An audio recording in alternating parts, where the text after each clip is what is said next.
This is News Literacy Week across the country, a time when we strive to show you the process that goes into television news. It's a transparency we feel is absolutely vital in today's world.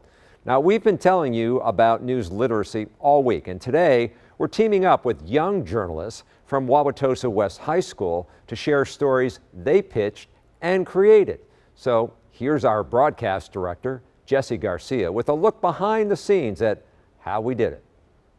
TMJ4 journalists meet over Zoom every day to talk over our story ideas and to plan out our newscasts.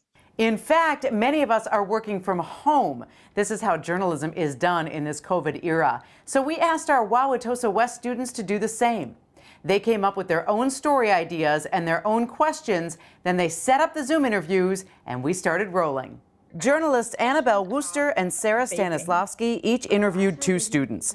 The idea they settled on was to tell something good to come out of the pandemic. They each knew people who had taken up new hobbies or grown their current passions with all of the time at home. So they focused on an artist, a baker, a clothing designer, and a musician. I was there to facilitate the Zoom calls, but they asked all of the questions. They then wrote their scripts with minimal help from me. This was quite a difference from last year when we could invite students into our studio. But it was also important for students to see how journalism continues to be executed in a pandemic. What they are learning is the time, heart, and dedication that go into every story you see on your TV.